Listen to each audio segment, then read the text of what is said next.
one must control his speaking power.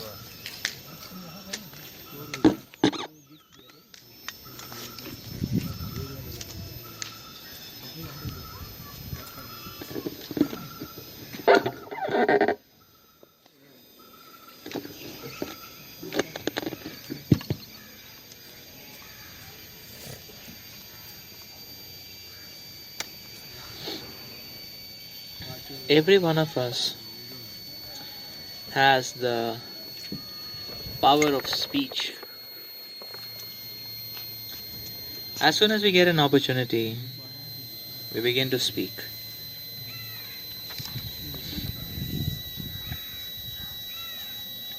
If we do not speak about Krishna consciousness, we speak all sorts of nonsense. A toad in a field speaks by croaking, and similarly, everyone who has a tongue wants to speak, even if all he has to say is nonsense.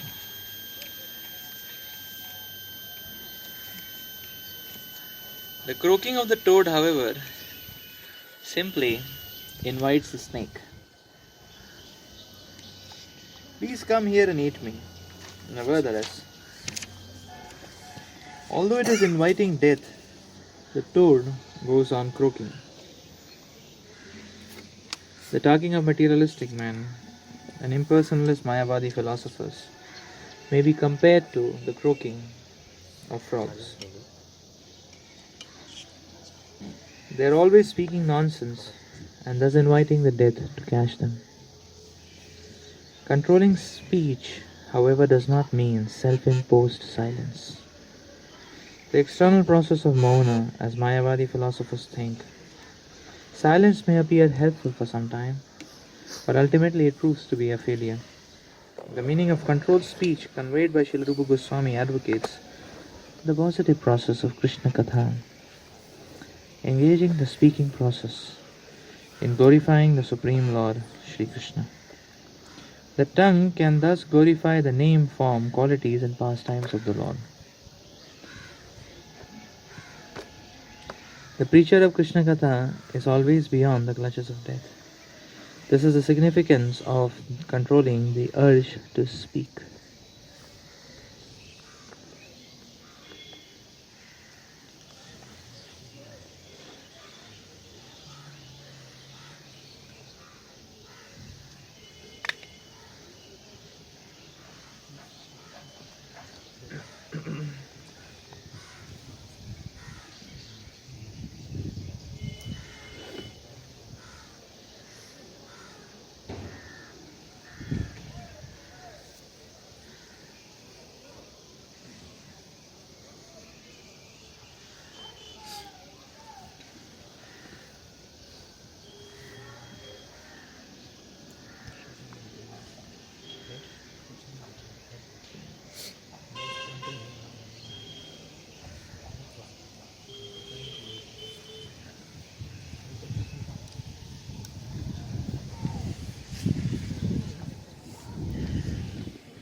As soon as we get an opportunity, we begin to speak.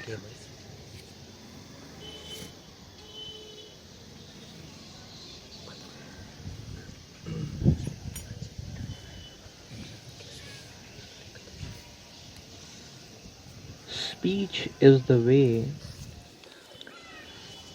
by which one can try to exert himself on others.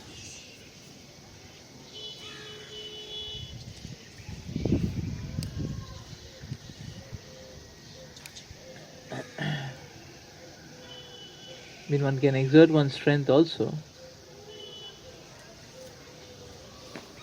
physical strength, but that's quite gross. That's that's quite raw.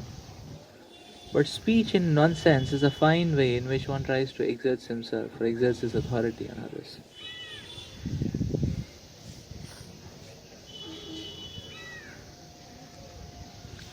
That's why everyone is so fond of speaking.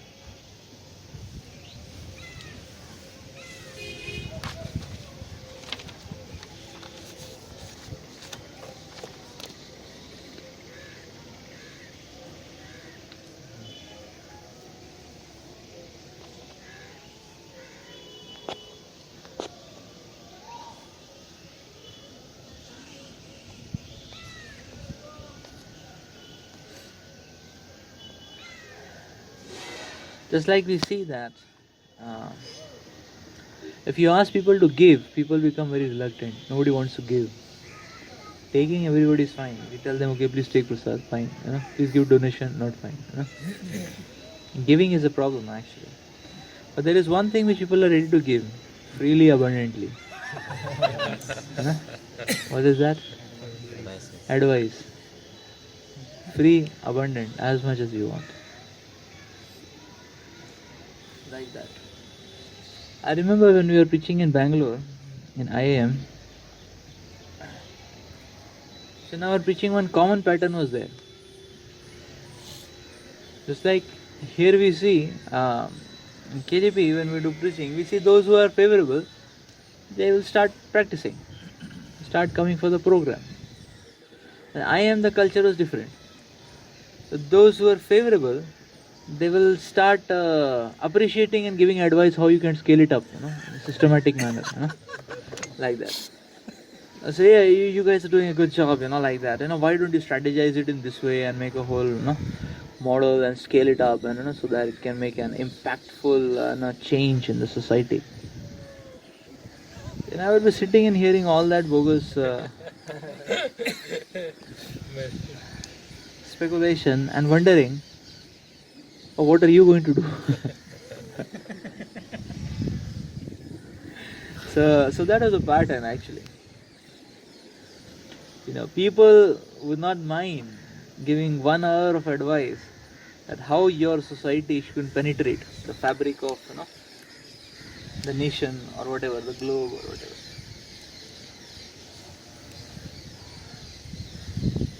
That they would like to do, but they would not like to spend 10 minutes to chant one round.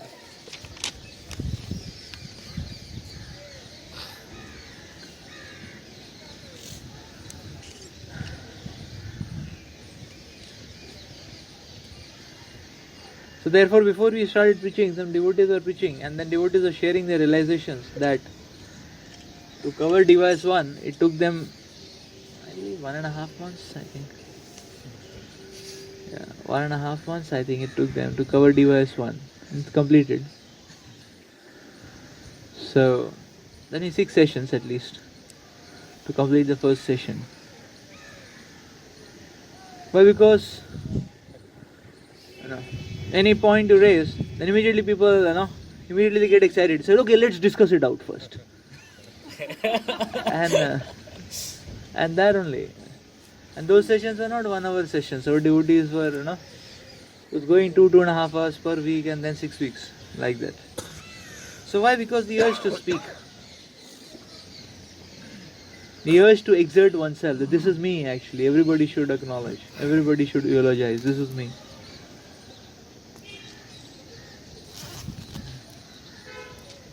So that I extends in the form of speech actually.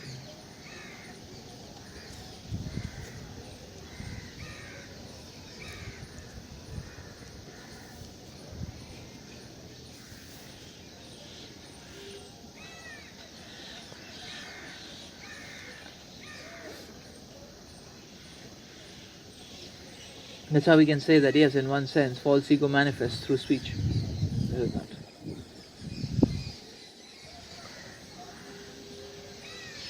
So it's that it's that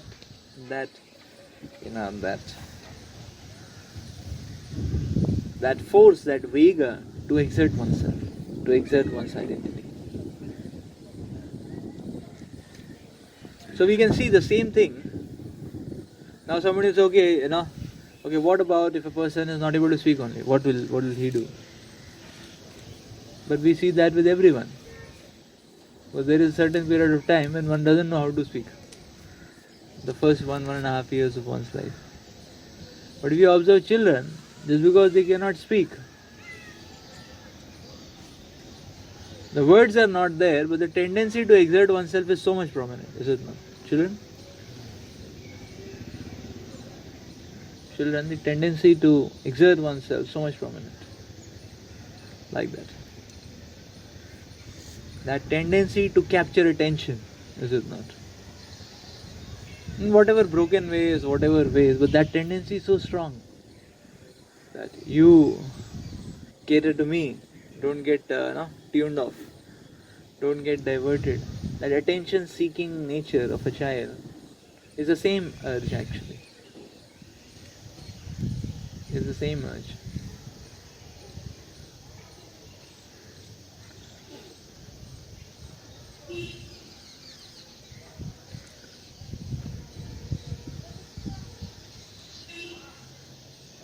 Like I remember we were traveling from Vrindavan back, me and Harshupur and Narasi.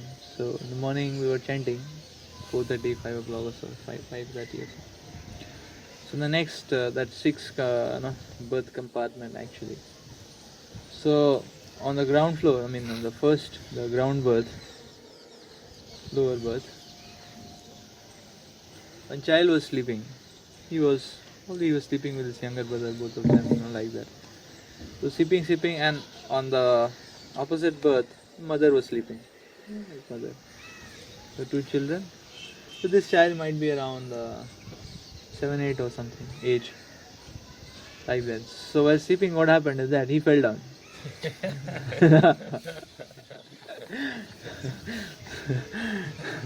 But he toppled down. So he fell down, he toppled down actually. Down also this space, no? So he toppled down and he got up and sat. And his mouth and eyes were wide open.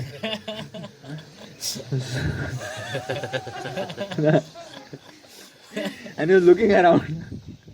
Now what sort of action has to be done now? What sort of, now what is supposed to be the, next move kya kare, So instantly when he toppled off and he sat, like he just toppled down and all of a sudden he got up and then he sat down, And when he sat down, the first person he was searching was his mother. So he was looking very intently at his mother's seat, like that. But gazing at his mother's seat, he could understand that his mother was fast asleep. So mother didn't got to know what happened to this fellow, like that. And we saw that actually. Because both of us are chanting and somehow that moment we were not sleeping. That moment we were not sleeping. Not that because it was the moment we were not sleeping, we were not speaking and that moment happened, something like that. So we saw this fellow, he got up, like that. And immediately he looked at his mother, like that. And after looking at his mother, and then he was gazing, there was a pause for some time, and he was intently gazing, but his mother made no movement. She couldn't hear, she couldn't understand what's happening. This fellow, like that. So he was all the more confused, like that. And in that confusion, he looked around. Now what to do, like that. All this time there is no sound, nothing is there. He was all the more confused. And in that confusion, he looked at both of us.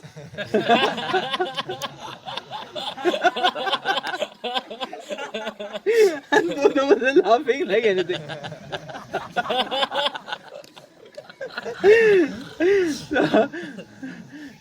So both of us were laughing like anything.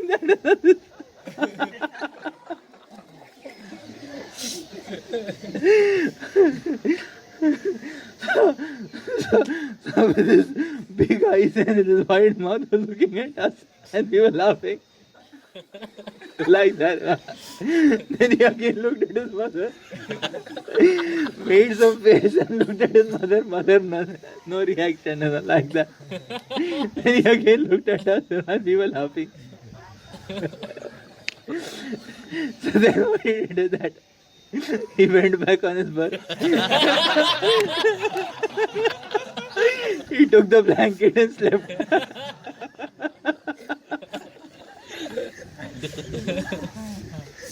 So the point was, he took the blanket and slept off actually. No sound. So this was a silent movie. No sound. The only sound was the thud with which he fell down.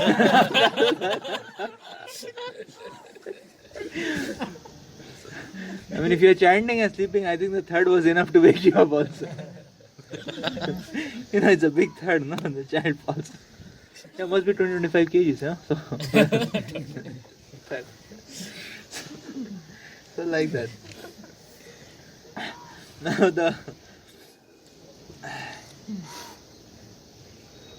so the point is not that he was a very good boy, like that. So when he fell down, what was he searching for? Attention. Why he was searching for his mother, Why was he not satisfied looking at us? And we were in a good mood also. So the point is that he was not satisfied looking at us because, see, what would have happened had his mother been awake? Console. Huh? Console. Right. Try to console. Yeah, before consolation, fine. That if his mother would have been awake, he would have cried like anything and howled like anything. Is it not? Like that. Because he knows that party will hear, again. So his speech will be heard, like that, So he has an empire there, He has his ground there, he has his domain there. Therefore he was searching for, he was looking for his mother. And then he was trying to very intently figure out, and then when he was convinced that his mother is fast asleep, deeply asleep, then he was wondering what to do. And he was not satisfied with us. Why? Because we were not ready to become his domain. Is it not? We had our own time, enjoying the scene. So now, because he was a child, he didn't understood what to do. He went back and slept. He said, "Abhi kya kar sakte hain? Abhi to kuch kar nahi sakte." There's no reciprocation going to come. But you see the urge to speak, like that. That urge. In general, also you will observe children are playing. While playing, it may hit somewhere. While running, they will fall down and this and that. If parents are not there, they'll get up.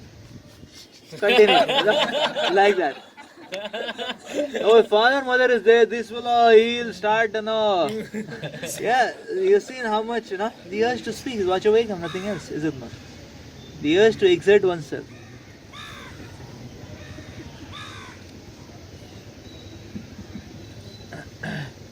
One time I was traveling in train, so there were two fellows in front of me.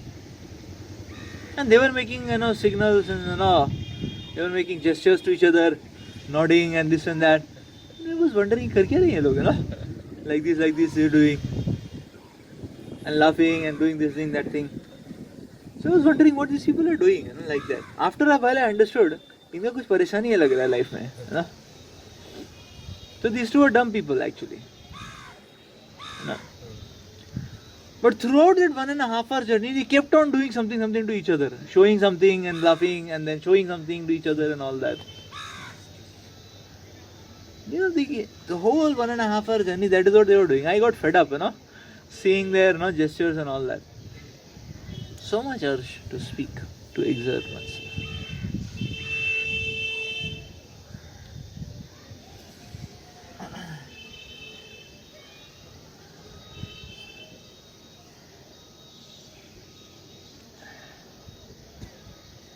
So Vachovegam has to be controlled. Why Vachovegam has to be controlled? Because Vachovegam becomes the means by which one can, the means by which actually one is, feeding one's false ego.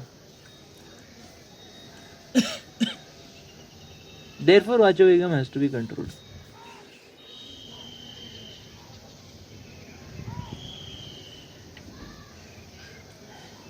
Just like sometimes in relationships, suppose some different opinion happens, some misunderstanding happens. When misunderstanding happens, both parties are thinking, I'm right. Like that. And when the two come together, each one wants to present his position. Let me justify my stand. Let me justify my stand. Like that.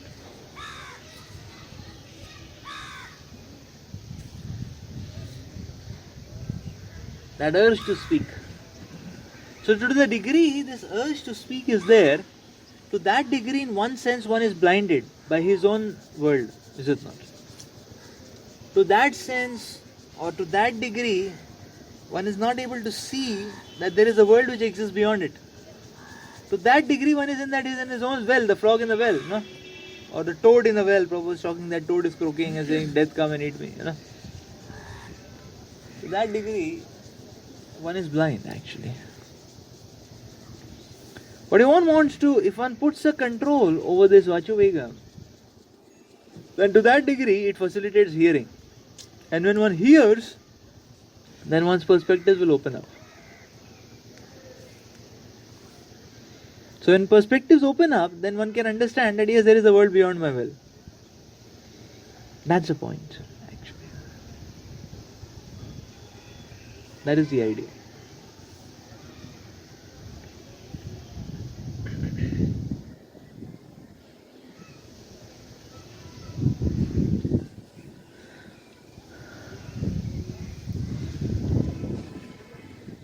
So when argument is taking place, nobody wants to hear. So one person is presenting his points, and then the other person is evaluating. Acha, now what I will speak, what I am going to answer. Say you are saying this logic, I will give anti-logic, like that. You are saying this stand, I will throw off that stand, I will hit that stand. Is it not? So that means nobody is hearing, both are wanting to speak, and therefore the clash is never resolved. Is it not?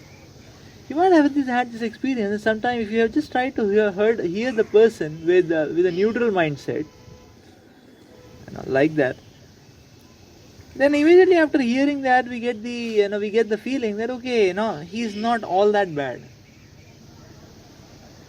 The other devotee, okay, he also had some sincerity, some proper motivation. Somehow things went messy, but okay, fine. Some amount of sincerity, some amount of. That's what a broad-minded conversation, or you can say an open-heart conversation can lead to, communication can lead to.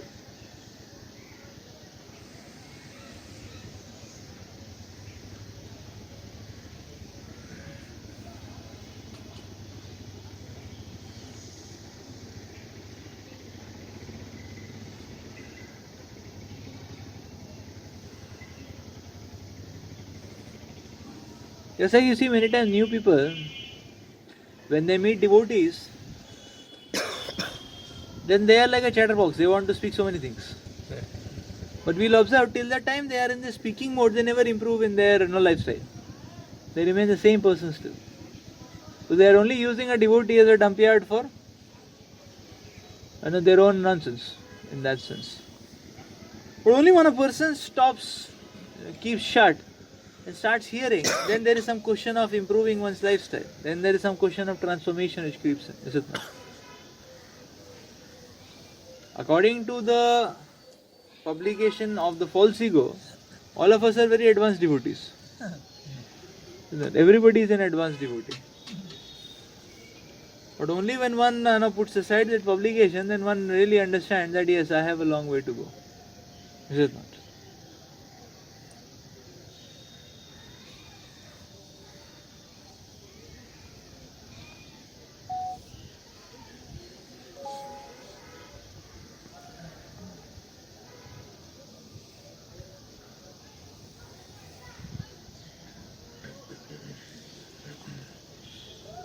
So therefore in that sense we can understand that yes, Simply clinging on or being attached to one's own opinion is also Bachavaga.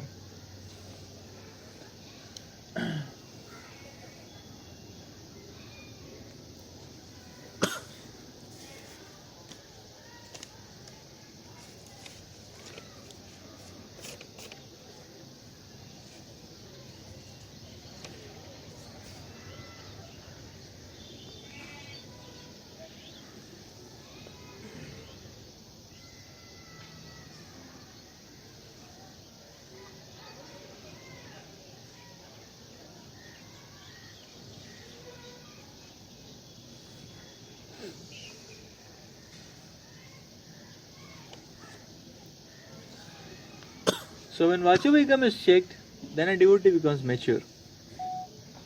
Then he can evaluate various perspectives. Then he can work in a team.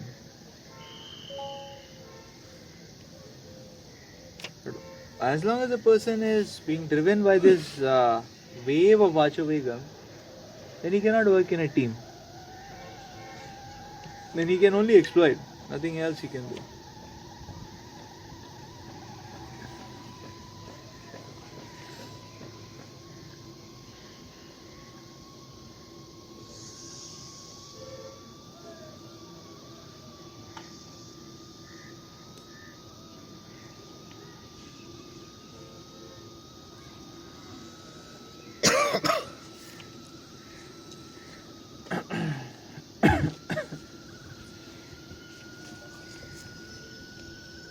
Now there are two aspects.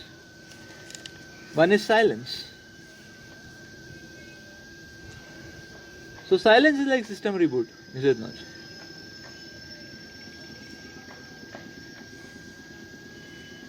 That okay, when we don't really have clarity of what needs to be done, how we need to contribute, better be silent, is it not?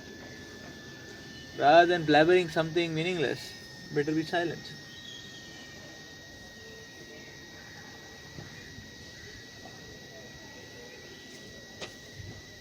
Reboot one system, come back on fresh, and when you have something substantial to contribute, then you speak.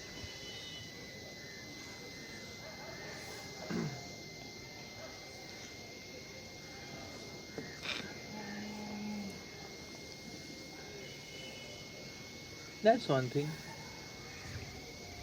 The other aspect which is being brought about by Srila Prabhupada here is speaking Krishna Katha.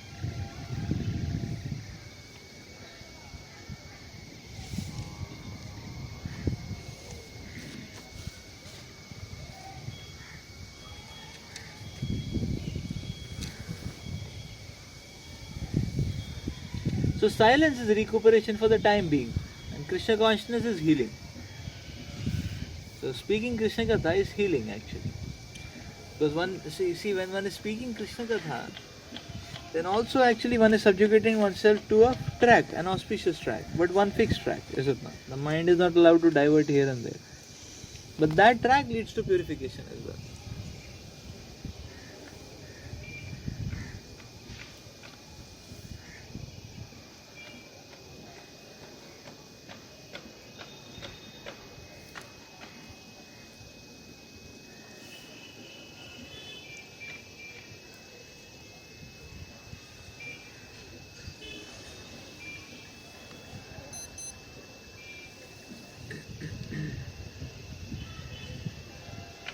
So the Shastras and Acharyas explain that a devotee, in terms of when he lets himself loose in speaking, then by that actually one is draining out his vital energy of human life. So that energy is limited. That's why it's compared to a croaking of a toad.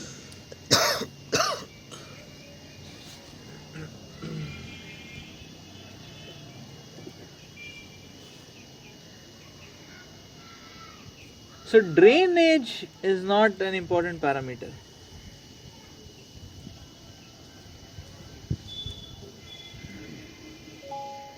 The important parameter is right channelization, is it not?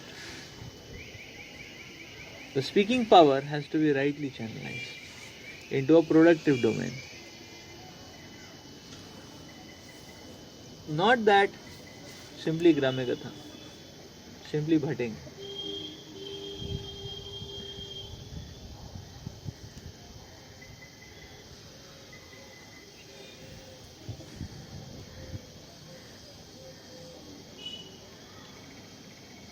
So therefore, as a sadhaka, one has to be very, very careful and cautious that what I am speaking, the way in which I am behaving, should be substantial.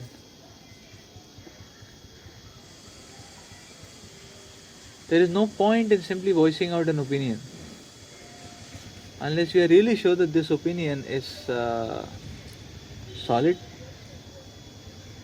and it's a positive contribution, is it not? We are hazy, better not speak anything. That's the point actually. So just like we'll see in the outside world also.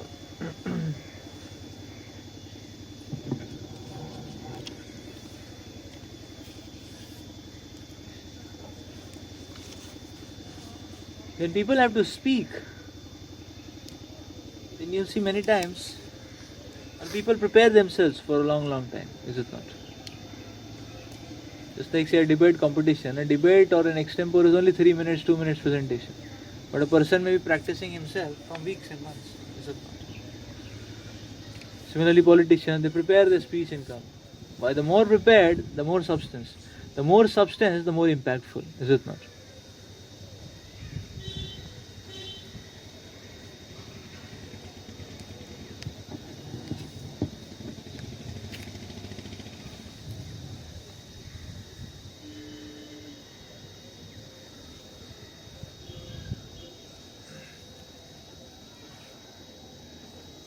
Preparation.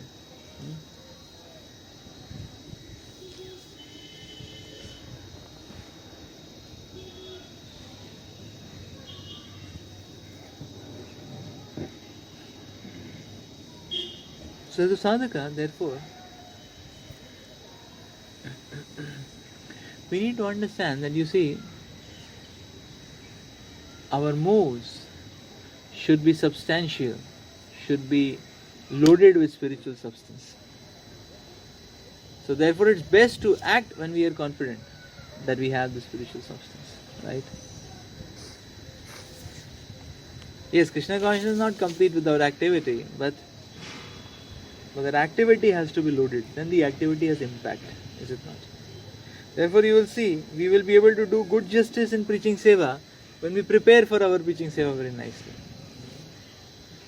Those devotees who are good in follow-up, they prepare for their follow-up.